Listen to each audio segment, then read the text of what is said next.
Me did the Isaiah Kojampo, but me family the great tampo and bring one man come on here too much G8. Too much G8, more too much. Na so me I'm more fire.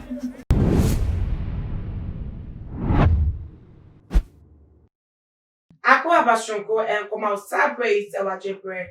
Sheme, too much GH, so midi Edenana Ama Obusana, Ebraso Sodia, near training issues, neighbor, and also semidi Ebesumo, Meko and Temno Emu Precopeno. Aqua and saying Temno, Asemba could be a gaining grounds, a warrior sitting them over my ganimu, and they said, yeah, Bobby Pa, say, won't go di obi ewu. Na see that is cases no a woman na MP way ya boni tu wa ha na te say and once and some I very rampant me kweche krampo no MP for Fatima constituency and anu ada member nda you go see no krampo no the cases na sha say am robbery and wo am robbery kwa atake no kwan mu no afeli e go bi na kwete say assassination case bi and wo mo pe de aye na we no esinche krampo a buhwehwe mu crowd state sabako to ametswa de wo ati ebo ngofo pa and you uniform ngofo dodo na te say wo mu efi mu e wo saa akwani se bi wodi ebi to anything na ne niam no kokko soro no wo hwe mu kra wo ntia se de ntia wo bi ebe ni obi one time to that extent to say wo bebo enipa pa say wo mu ego uniform na te say wo mu uniform wie na evia said obenya ne bibia wo ana say ade no wo twani to obenya no omo sentimika na so omo sentimika no ade no nyame eneche na ade ma me akofa ensem no wo ho ene say honorable George Duke just say wo jina as member of parliament at the Amatakwa in Stone constituency no nyame aye na dum nyame di no fofie ama just say wetimi enyaniti edidim assassination attempt bia enka eba no so anka enye nyame ene wona fa enka oyeyente asempa pa kedi bete am say wono so efiru na according to sources no it's alleged say an independent candidate Wojina our contesting the same constituency no emu and that is born nipa 6 pass say one more the chila kwan baby a walk home follow no more na motu mu eye na as wo mu enya na one more emomodiana to one more enkunu emfi ewiase na report no no saying for 60 the yasuma musu wo mo ye eti papa yechi edinachi a go 6 p.m. enumre atese na word ni achire the campaign kwan so aye campaign awoko campaign e ma 5 and also e watakwa entuemu constituency emu na ebre odu esuo janshi wonu no and wo mu creative block wo anka block road no ko me nyina so na tese etuo bi a wo de abon na we film na tese wo mo mission no wo mo accomplish na so na me ene na drum na tese political nya atutre e wo wo mo plan wo ma political so ekodu wonu kania tese wo mo etimi one of the assailant sabe wono apemu edienenum aka se independent candidate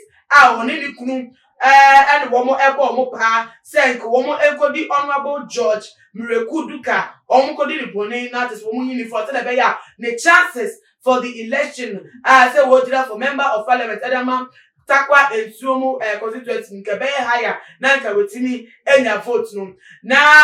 sabrege ensem no police for ensem a wo so further investigation into the issue na tese enche bia krampo na omampeni ko extrache constituency ma tese wo company ma man papa yi Mr. George Mireku du kai se ka go form really no na want to be embra ma shobeje mu no me mra emfa ema wo mo constituency na tese embom nti se akoba ni se no na tese ahudiri sempa na ne niam no sa sem ya kodi police phone sem no beja amoma yehwehwemu ama hwehwemu no esibi se no kwasem se na asilat ba ko na wo ma che no no se mami a wo pa kire se oni dukunu bo ne pa na wo mu kodi se aduma na no kra na se bebi fi for te no police for ehwehwemu omo ye no edi ni aba betudwa na omo ditudwa so dia ye de be so na so ni niam no ensemi beto dwa ga na for e ka se dabi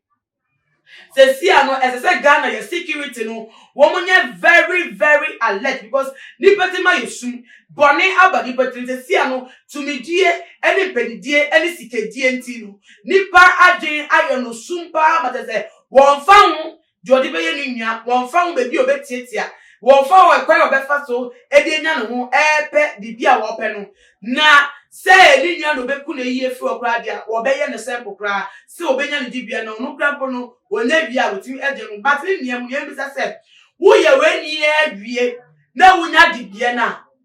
wo de no po ye fa na say wo de wonya mpo a Jimpa and gaining from it at the end of every human life, no, ayo, it is a war at the winning chewa. I didn't think I will be woo, so when one who tussle now they are penny dibia, now open the dibia, and I will over the bowl with Yasiana. Now, no posting 10 crapper. Then they are assurance say, Nipana will pay if you know, will if you are, who now have the next person as our position. You do better because they are about to any about to grappa. If you qualify and you do better, this is the won't qualify. Now with the libre, directly at the cool be the few. Now I can find the position now. No,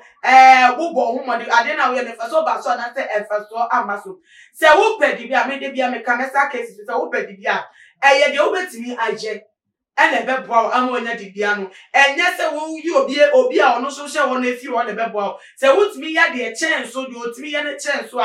it qualifies you and more quine na say okay say who if you not take position and see that say obia finish baby or one no be for the position o fakra say then cry and check cry go do baby a wa ka say be ngwa say and be just that position no e dey to ninti yembra ye wonso biom na security agencies so woman very alert yen intelligence nko atese nya be say no woman fifi mu ansa na ensem no AC because adwemboni abadi petim no ma ewudie no doso e wo man mu denti yen very alert e was akwane so me de beti ya won wadwentre e fa won no baba dia na fa so me on all the social media platforms maybe you must share video way on all the social media platforms so that we can know na follow yen our Instagram and your Twitter account at @toomuchgh_ Facebook also your too much gh me dey add na ama owusu na me ya duma the message dey share be makram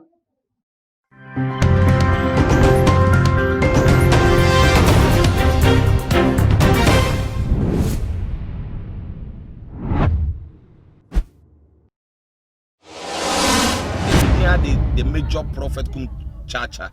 on say me catch was say bomoden na hwe too much gh on say me kan ye ne bone pa na kase ye pe wo wiase ya asondin ti na adam wo hu nyame ye no nyam no wo hu ne ma bi a wo hwehwehwehwe e wo other place ni ade cat won na bomoden na be hwe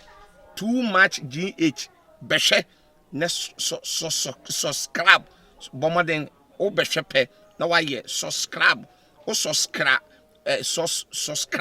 na subscribe na o subscribe a na wo benya ne ma papa a wo pe ahwe nyame hira na ura